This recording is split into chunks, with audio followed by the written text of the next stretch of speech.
Merci. Nous allons continuer cette émission avec un diplômé en mathématiques appliquées, en management international et en géopolitique. Il est membre du mouvement panafricain des leaders et du réseau mondial de la jeunesse pour la paix. Il vient de publier, avec la collaboration du docteur Cheikh Tidiane Gadio, l'essai intitulé « La Mauritanie et l'Afrique noire ». Il est venu spécialement de la Mauritanie pour participer à cette émission. Nous avons le plaisir d'accueillir M. Cheikh Tidiane Diop. Salam alaikum. Alaikum salam wa rahmatullah.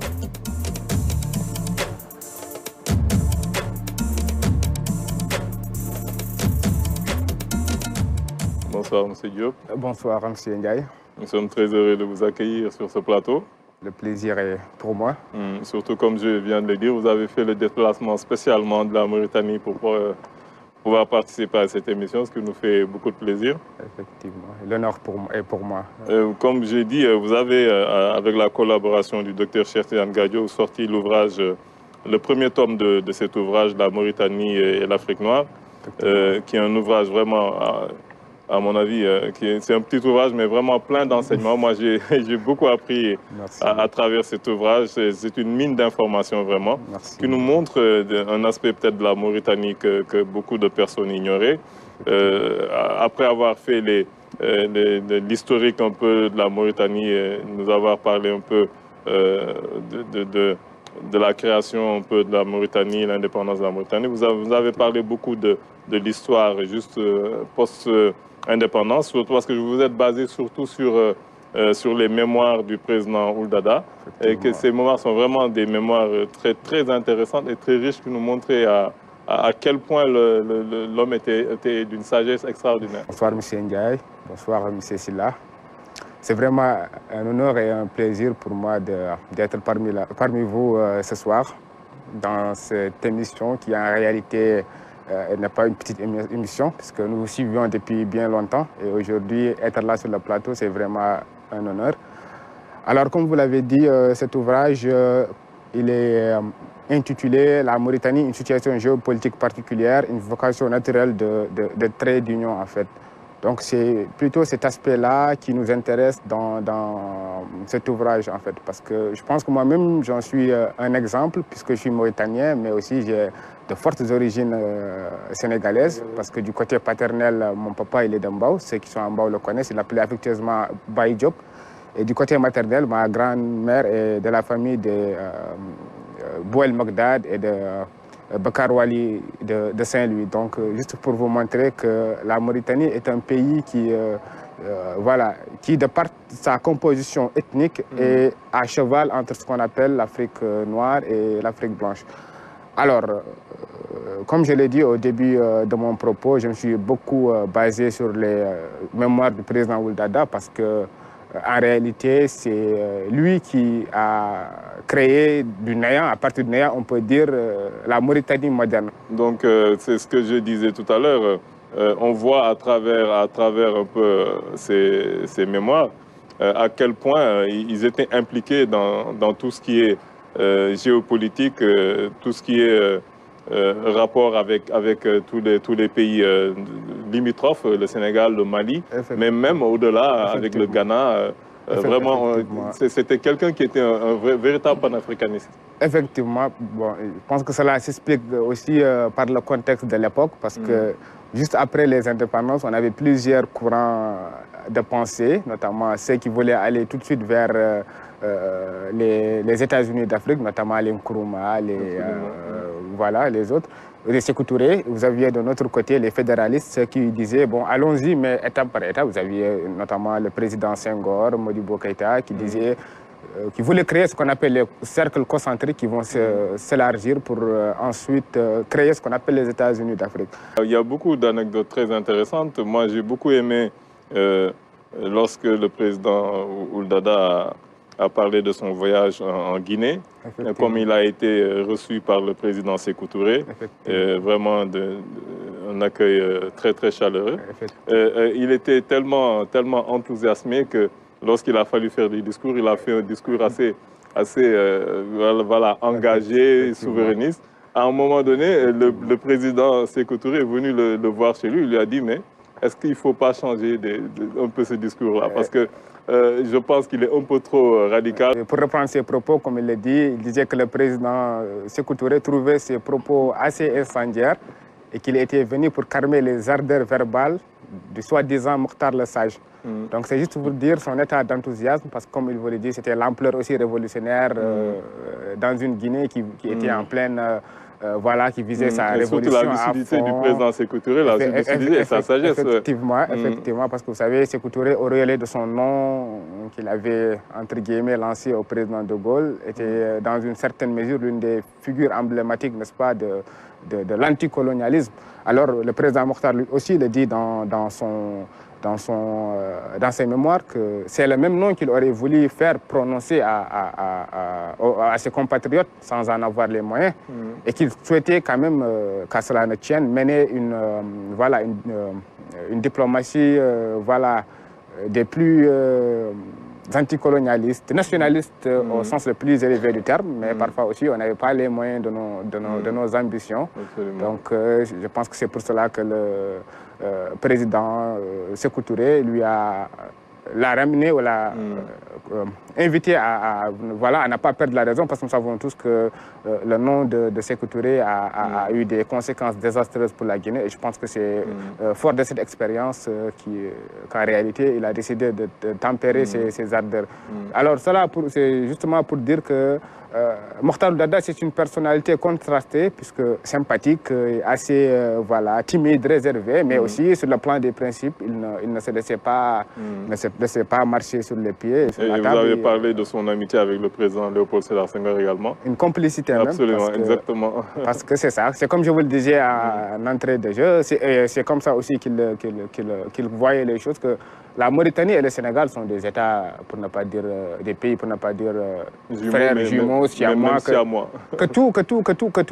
Juste, je vous donne une anecdote. Moi, je suis né à Rosso, Mauritanie. Le soir, pour acheter le pain pour le dîner, on allait au Rosso, Sénégal. C'est là-bas qu'on paye le pain et qu'on revenait. Voyez, donc c'est juste pour vous dire que c'est un même pays qui, malheureusement, la colonisation a séparé. Comme disait un autre grand Africain, que les frontières sont les cicatrices de l'histoire. Donc voilà, je pense que cela est aussi dû au fait qu'ils se sont beaucoup côtoyés. Les premiers dirigeants africains étaient ensemble dans les représentations, surtout au Parlement français, qu'ils ont eu au sein de l'AOF, et même certains aussi fréquentaient les mêmes universités. Tout à fait. Je pense que c'est ce qui a aussi contribué à créer cette complicité entre les premiers dirigeants. Bonjour, M. Cheikh Tidiane Diop. Bonjour. Bienvenue au Sénégal. Merci bien. On peut dire que c'est aussi votre pays. Ah oui, absolument. La Mauritanie, le Sénégal, la Guinée, le Mali, tous ces pays-là, et on peut même aller au-delà. Jusqu'en Côte d'Ivoire, je suis en Nigeria, jusqu'au Nigeria. Nous sommes des peuples frères, nous sommes des peuples amis. Et on trouve encore la présence des Mauritaniens au Sénégal à tout point de vue, dans tous les secteurs, à l'université, etc. Tout cela montre encore une fois que nous avons des relations extrêmement importantes qu'il faut conserver, développer, entretenir, encore une fois, pour le bien-être de l'intégration régionale. Tout à fait. La politique étrangère d'un pays est toute entière comprise dans sa géographie et son histoire. C'est Napoléon qui parle. Pour dire quoi? Que pour comprendre la politique étrangère d'un pays, il faut tenir compte de deux facteurs. Son histoire, sa géographie. Et je pense qu'en écrivant cet ouvrage, vous avez voulu faire de la géopolitique et vous êtes parti de cette idée-là. Tenir compte de l'histoire de la Mauritanie, tenir compte de sa géographie. Et vous avez fait un choix. Vous vous êtes focalisé sur les relations entre la Mauritanie et l'Afrique noire. Titre de votre premier tome.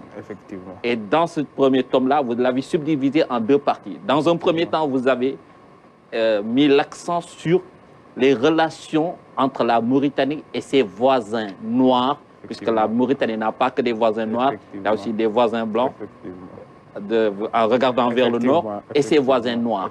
Et la deuxième partie, vous l'avez consacrée aux autres, on va dire, amis ou partenaires de la Mauritanie, le reste de l'Afrique noire. Ça, je pense que ce que vous avez voulu montrer, c'est que les relations ne sont pas les mêmes en fonction de la proximité ou de l'éloignement entre ces pays-là. Et notamment, la Mauritanie, vous l'avez bien mentionné, est un pays, on va dire, qui constitue, j'aime pas cette expression, mais je vais l'utiliser quand même, zone tampon entre l'Afrique du Nord, ce qui fait que certains même considèrent que la Mauritanie aussi, sur le plan diplomatique, entre le panarabisme et le panafricanisme. Effectivement. Mais tout ça, c'est une lecture qu'il faut avoir et je pense que vous avez essayé de dresser cette lecture géopolitique. Moi, je vais m'arrêter par rapport sur une question, sur un élément, je pense, qui détermine quand même la politique étrangère de la Mauritanie, ou qui a un impact sur sa politique aussi bien intérieure que sa politique étrangère.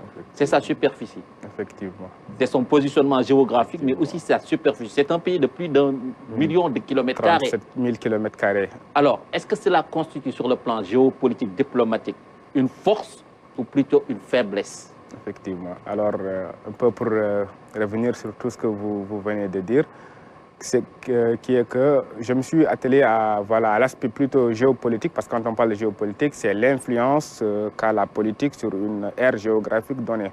Alors, partant de cela, j'ai mis cet ouvrage constitue le premier tome de mon travail qui traite de la Mauritanie et l'Afrique noire, et je vous en fais l'exclusivité. Le tome 2 consistera à décliner les relations entre la Mauritanie et le monde arabe. Alors, comme vous l'avez dit, peut-être c'est un hasard de l'histoire, la Mauritanie est entre 4 pays, 2 noirs et 2 blancs. Le choix dans mon ouvrage, c'est-à-dire que, comme vous le savez, quand il y a des relations imbriquées entre 2 pays, surtout pendant la colonisation, avant la traversée des frontières, que les populations nomadisées, parce que nous sommes un pays à forte consonance nomade, donc il y avait des populations qui passaient toute une partie de l'année soit au Mali, au Sénégal, et revenaient l'autre partie en Mauritanie, ce qui faisait que ça créait souvent une certaine imbrication entre les États. Alors après, pour le reste du continent africain, plus la distance elle est éloignée, peut-être après, plus les relations sont un peu moins... un peu moins, comment dirais-je, étroit. Il y a aussi la barrière quand il s'agit de la langue, s'il s'agit d'un pays francophone ou d'un pays anglophone ou lusophone. Mais en réalité, là, nous, ce que nous avons quand même essayé de montrer dans cet ouvrage-là, c'est que,